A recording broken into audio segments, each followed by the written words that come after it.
There is no way to get off the screen.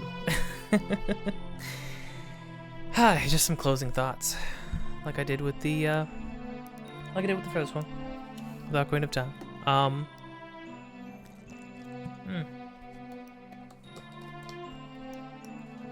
This is a great game. I don't know. It's hard. I don't know if I can say that I like it better than Ocarina of Time. I think, but Ocarina of Time has a lot of sentimental value to me. I've got some key childhood memories of it, you know. And I played it when I was a lot younger, when I was half this age. Jeez, which is I'm 25 now. I was half this old when I played Ocarina of Time. So you know, it holds a lot of sentimental value, but this one is such an interesting game. Such an interesting game. It does so many interesting things, just off the wall things, you know? I just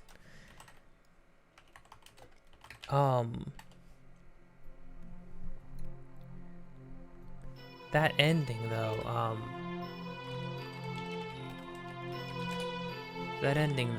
it's very bittersweet, you know? It's very, very bittersweet.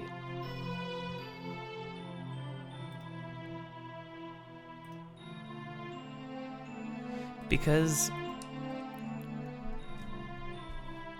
Link is, he doesn't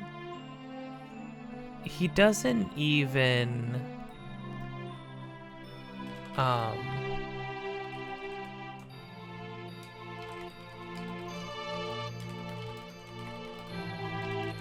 he doesn't even get to enjoy the festival, you know? I'm gonna turn on the clock tower ambience for this, I think.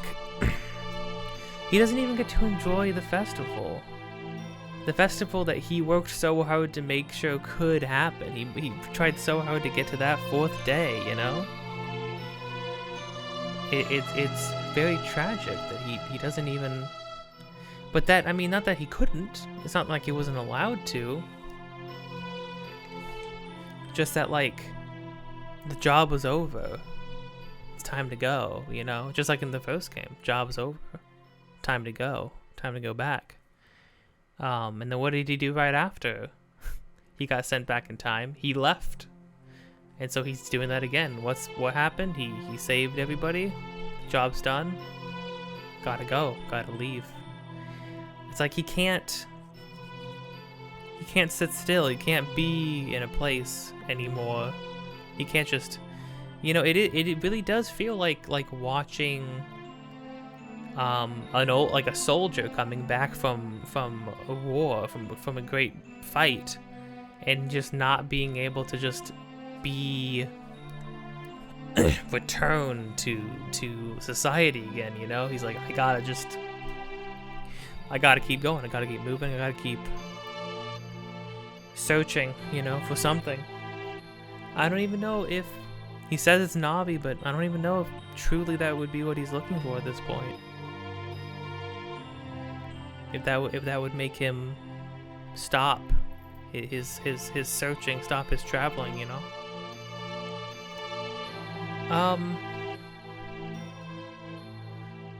But yeah, it's very painful to watch him ride off at the end there. But I think it's so poignant. It's so poignant that the final words spoken in the whole game are Link, thank you. Because that's what I've been talking about the whole time. There's such an impermanence to everything we did, and everybody we met, and everybody we did things for and helped and saved and healed.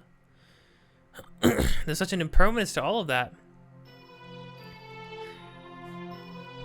that Link doesn't get the thank yous, you know? Link doesn't really get thank yous. I don't even know if Link got thank yous in Ocarina of Time, really. Zelda did at the very end of the game. See, Zelda did at the very end of the game. And his friends and loved ones did along the way. But in this game, everything was very much... Everything was so fleeting that even if we got our thank yous, it all went away in the blink of an eye. Now, I think in order for everything to have worked out the way it looked like it did, presumably all the timelines of everything that we had done for this, for everybody in this land and for the world, had converged into a single timeline that we are now in, right? Which would make sense because when we were warping time, we were going back in time over and over and over and over again. That's gotta mess up. We were creating so many alternate timelines that most of which would end with the moon crashing, right? We were basically stuck in a loop, in a time loop. Stuck in a death loop even. So I feel like it would make sense that getting to that fourth day was a way that all the timelines could connect into a single point, and then everything we did became true, everything became reality at the same time. I think that would make sense. I mean, either that or just stopping the moon, everything else just kind of corrected itself, you know? Which is also possible. I don't really understand seeing Macau playing with the Indiegogos, but it wasn't Macau, it was clearly Link. Link is Macau, so I'm not quite sure what that meant, unless he just went and played with them before heading off, but, isn't it... Seeing Link at the very end here, ride off through the woods once again, and then this last note, and then it plays Saria's song, which is very touching. I like that they have Skull Kids. You remind me, you smell like the fairy boy who taught me how to play the ocarina. I think that was a very, very interesting. Because that means it is the same Skull Kid. He just forgot about us, you know? Which is fair. I mean, we didn't see him again until after. You could see him again, but he would attack you in the future if you saw him in the Lost Woods. It was like an optional fight. Maybe drop a lot of money. But yeah, we didn't see him again after. Which bummed me out then. Bums me out now. But yeah, I mean, this game demonstrates such pain, like the pain of losing people, the pain of time, of things changing, the pain of losing friends and loved ones, and to death, to time, to circumstance, losing people in every way imaginable, the pain of regrets, of things that you can't change, of things that you could never hoped to accomplish, to things that you just fell short sometimes, you know? This game really dwells and lingers and like marinates in these ideas, and it creates a very somber experience, but then yet the game felt so much more like it had so much more levity than Ocarina of Time. And I think ultimately that was because, well, Ocarina of Time is about the transition of learning, the transitionary period of when you're confronting time and growing up and change and times changing and people leaving and people dying and losing people and the world changing around you. It's like Ocarina of Time is about being confronted with those ideas. Majora's Mask is about getting past them. So I think it makes sense that Majora's Mask, oddly enough, for as dreary and sometimes intensely dark as it feels, and sort of like foreboding and oppressive as like a lot of the areas and environments feel in this game, and themes and stuff feel in this game, it makes sense that it's filled with levity and it feels lighter overall, and that things feel sillier, things feel goofier. It makes more sense when you consider that like it's a game that's about taking all of those things, taking all that grief and regret,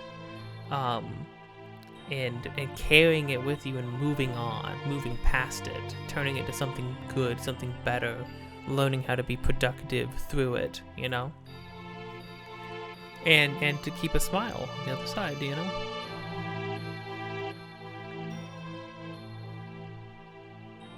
Very interesting. I still am not in the boat of people who think that Link died in this. I don't think that's true. Well, in fact, I know it's not true. Well, because as I was saying, this is not the last time we're going to see Link. We will see Link again. It won't be until Twilight Princess, but we will see this Link specifically again. And it's crazy that they set it up in such a cryptic, eerie, throwaway line in Ocarina of Time.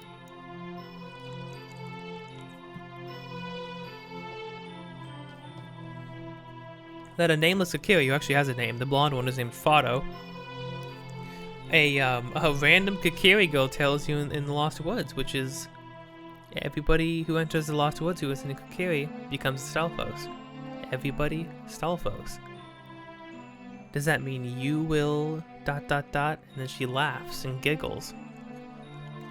Link has a predestined fate. Because here's the thing, right? Happy Mask Salesman says, you gotta ride home. You gotta go home, man.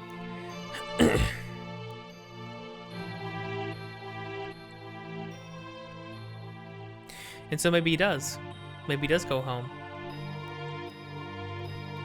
Maybe he goes literally to his home, which would be the Kokiri Woods. And maybe what happens to everybody else who enters there who's not a Kokiri will happen to him. We'll see. I mean, there is a flash to white when he rides off in the woods. Maybe this is all just a fever dream. Maybe he is in the Kokiri Woods already. Slowly transforming. And this is just the fever dream before it takes hold. But I don't think so. I think this happened. And I think that matters, you know. This is the journey of the soldier who won the fight and has no fight left, you know. Man, they could have, you know, if they really had wanted to, they could have just kept rolling with this one Link, going on adventures for the foreseeable future, honestly, when you think about it. Could have just been him the whole time. Would have been interesting to see where things would have gone in that case, but hey, I'm glad they took the future ones in completely different directions.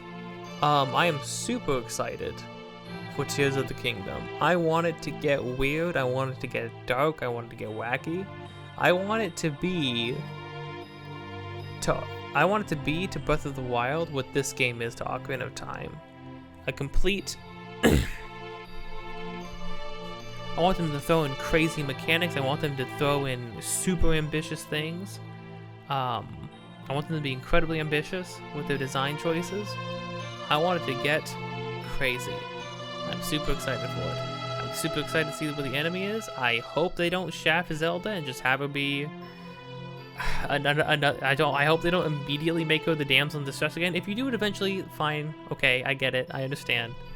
That is the design. That is the cyclical nature of Zelda games. Zelda will be in distress. You gotta go save her. It doesn't have to be that way, but I understand that it will be that way. But don't let her be a character, at least for half of the game. Please, I'm begging you. Hey Nintendo, you really want to subvert my expectations? Kill Zelda in the first 20 minutes of the game. Do it. Do it, you cowards. Hold me to this. Record this, post it everywhere. I watched them kill Zelda at the very beginning of that game.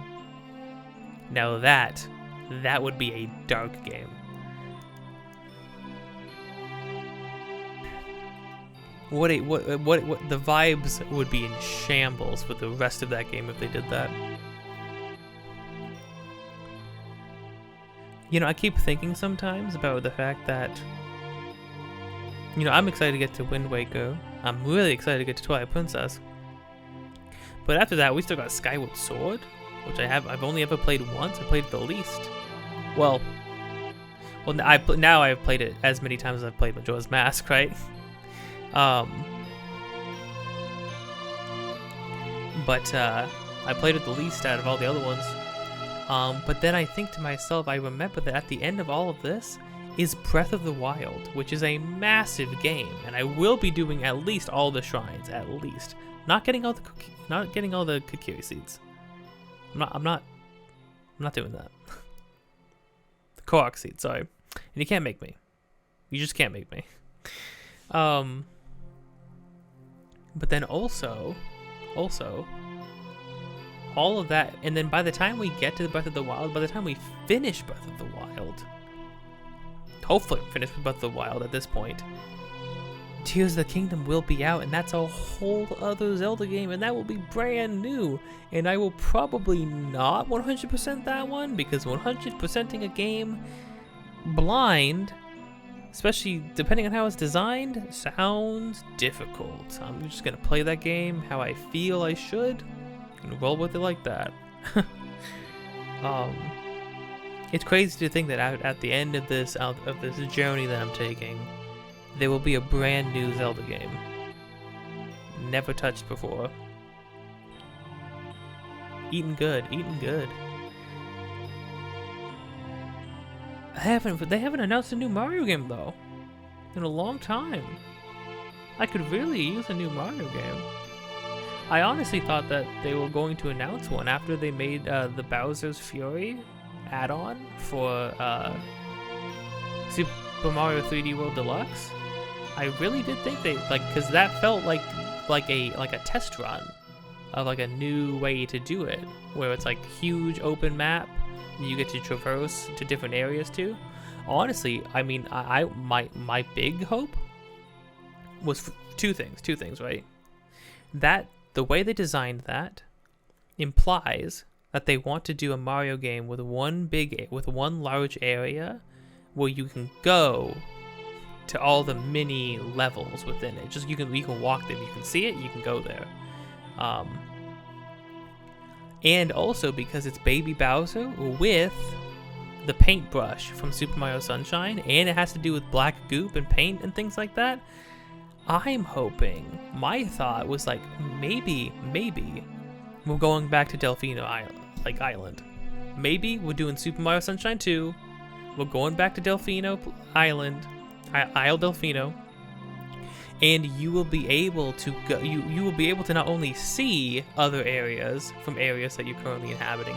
You will be able to go seamlessly travel from one area to the next. You'll be able to swim there, or fly there, or walk there, or anything, right? Because that was the cool thing about Super Mario Sunshine, was that everything, all the levels were on a single island, and it was all connected. You could feel that in the game. You could see certain areas from other areas, you know? Made it feel cohesive, made it feel like one large, living, breathable place, you know? As opposed to, like, even Odyssey, I love the areas, huge areas, very pretty, a lot of cool ideas and stuff like that, traveling, like, the world, the planet, flying around the planet. But, the areas themselves all still felt Galaxy Galaxy / 3D World-esque, where they felt like they were chunks of land suspended in nothingness, in void still. Every single level was like that. Every single level had like sheer walls that just dropped off into nothing. At least just make something like, just in the desert area, just make it disappear off into the distance. You can do that. You've done that before. Put huge sand dunes that you can't get on top of. Just do that. There's so many other solutions. Why make it a giant floating like sand rock in the middle of a black pit? What is that? Why would it be like that? It'd be so weird. Oh man, my voice is giving out.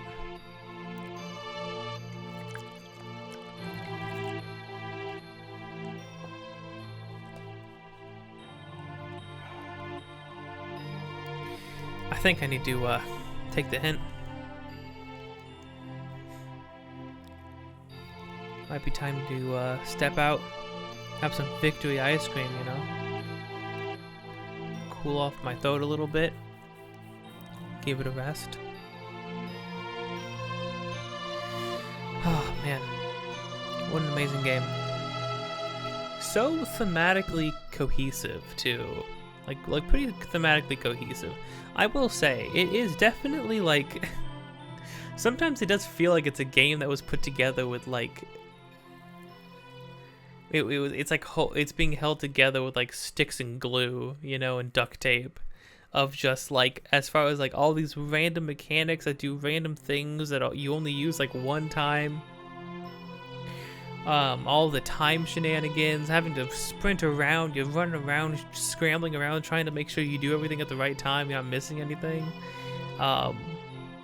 Constantly rewinding time, speeding it up, slowing it down, jumping forward, jumping backward. It feels messy, but I don't think it was in a bad way. Once I got used to it, I think the first couple play sessions were like, had that awkwardness of like, okay, because again, I had never played the game all the way through myself, so I was really had to like become acquainted with exactly how it was going to feel to play it, how it was going to feel to try and accomplish something in a single sitting when I was like unfamiliar with it, and I was on a time limit, you know. And I do think the time limit and the impermanence to things does take away from like some of the impact that like moments and changes to the world and things like that have on you, and characters can have on you. But then I don't know, then you have like moments like the Anju quest, where being on that time limit but getting to see characters go about their business at like across 3 whole days, and following all these different plot threads and stuff was amazing. The Milk Road quest was amazing. I got to hang out on a farm and help 2 freaking cowgirls help manage their farm, and that was cool. Riding with Cremia was just a fully written out dialogue between you and a character who has such little screen time.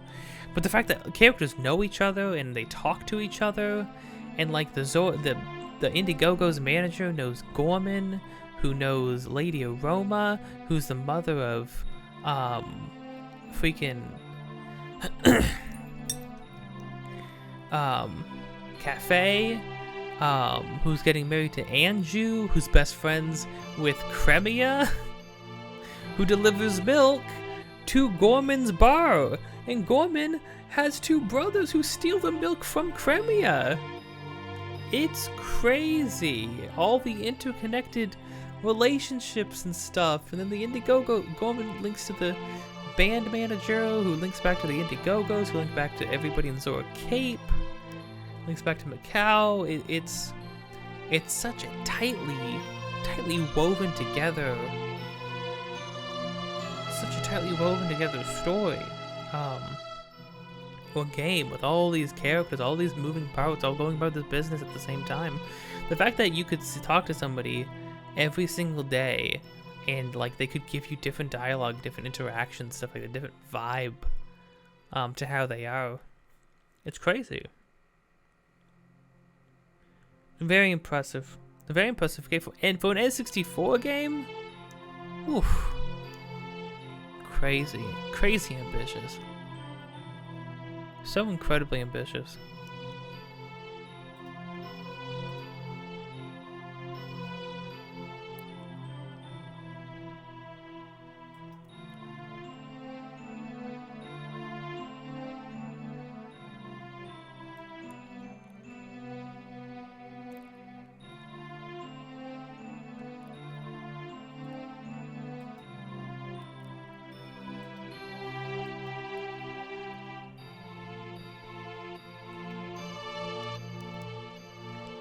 So many little amazing interactions. My friend actually just sent me, because I posted the quote from the bartender, because it hit me. And she's had that saved. She's only played the intro of the game, but she's had that quote saved on her phone for 2 years.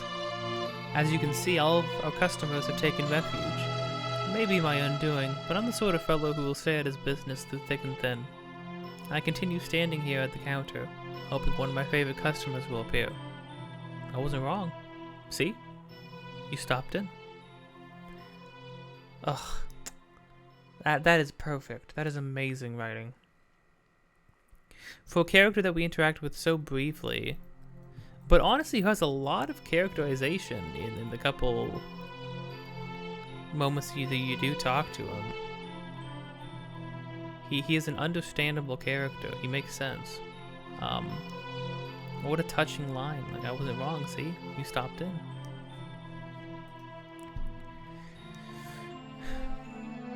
And then not to mention, oh my gosh, the reunion between Anju and Cafe,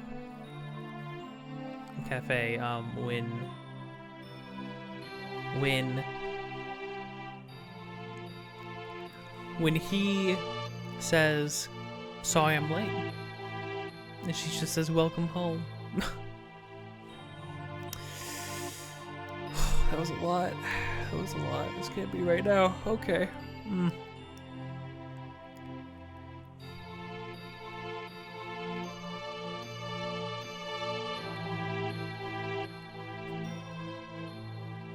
It really is a beautiful game with a lot of beautiful moments, a lot of amazing quotes. The happy mask salesman at the end, saying, "With a meeting, there must eventually be a passing. But whether it is a long passing or a short one is up to you." This is truly a great happiness. And I agree. This truly was great happiness. I'm glad I got to share it.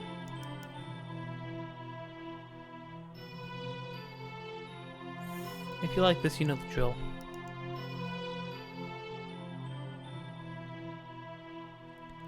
I'll see you across the ocean somewhere. We'll start this story again.